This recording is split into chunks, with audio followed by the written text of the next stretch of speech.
এই ঘটনাটি আমি বলার আগে এটাই বলে রাখি যে সব ঘটনা তোমরা যদি মিথ্যে ভাবতেও পারো আমার চ্যানেলে, কিন্তু এই ঘটনাটাকে কোনো দিনই মিথ্যা অন্তত ভেবো না। এটা তোমরা নিজেদের রিস্কে দেখো প্লিজ। ফেসবুক মেসেজ যেটা এসেছিল আমার বন্ধুর কাছ থেকে, তার নাম ছিল রাহুল বোস।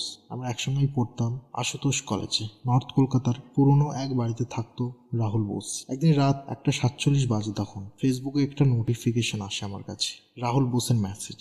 মেসেজটা ছিল, ভাই ন্যাশনাল লাইব্রেরিতে আজ যা দেখলাম সেটা আমি এখনো ফিল করছি। আমি হেসেছিলাম, ভাবলাম লাইব্রেরিতে আবার ভয়, কিন্তু আমি ভুল ছিলাম।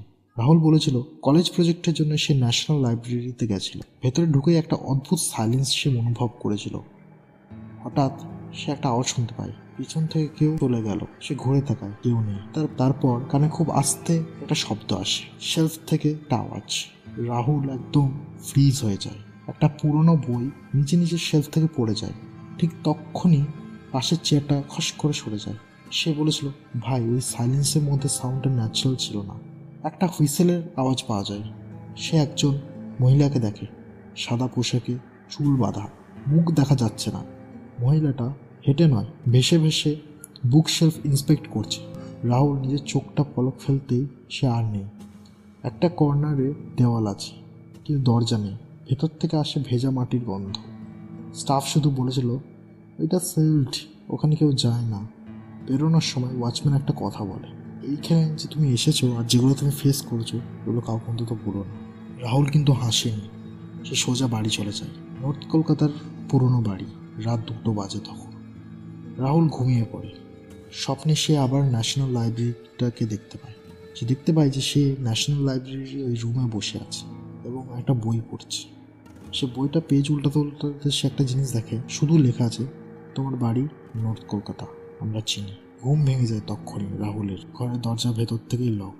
রাহুল ঘুমের মধ্যে কথা বলতো ব্রিটিশ অ্যাকসেন্টে, এবং তার ঘরের মধ্যে কেরম একটা অদ্ভুত লাইব্রেরির ঘরে যেরকম গন্ধ থাকে সেই সেম গন্ধ তার ঘরে নাকি আসে। রাহুল আমাকে লিখেছিল, ভাই আমার ঘরে বইয়ের পেজ নিচের থেকেই উল্টায়। প্রতিটা স্বপ্নে ওই সাদা পোশাকের মহিলাকে সে দেখতে পেত। সে বলতো, বই নিয়ে বেরিয়ে এসেছো কেন? একদিন রাহুল জেগে উঠে দেখে তার হাতে কালো কালি। 6 মাসে রাহুল পুরো বদলে যায়। বন্ধুদেরকে খুব অ্যাভয়েড করতে থাকে, বই খুললেই মাথা ধরে থাকে আর বলে ওরা আমার বাড়িতে আছে। রাহুলের শেষ মেসেজে রাহুল আমাকে বলেছিল, ভাই ওরা বলে বইটা ফেরত দিতে। ঠিক 6 মাস পর নর্থ কলকাতা বাড়িতে রাহুল মারা যায়। ডক্টর বলেছিল স্লিপ কার্ডিয়াক অ্যারেস্ট। ঘর পরিষ্কার করতে গিয়ে বেডের নিচে একটা বই পাওয়া যায়। সেই বইটা সিল মারা ছিল, লেখা ছিল ন্যাশনাল লাইব্রেরি। ন্যাশনাল লাইব্রেরিতে সব বই গোনা যায়, কিন্তু সব পাঠক মানুষ না। কিছু পাঠক বাড়ি পর্যন্তও চলে আসে। এই ঘটনা থেকে আমরা একটা কথা বুঝতে পারছি যে রাহুল ওই লাইব্রেরিতে গিয়ে কোনো একটা বই চুরি করে এনেছিল। যে বইটা চুরি করে এনেছিল সেটাই তার কাল হলো, সেটার জন্যই তার মৃত্যু হলো। এই ঘটনাটি একদমই বাস্তব ঘটনা, কোনো মিথ্যে ঘটনা আমরা বলছি না। যদি গল্পটি ভালো লাগে থাকে চ্যানেলটিকে অবশ্যই সাবস্ক্রাইব করে থাক। Thank you. দি ভয় বক্স।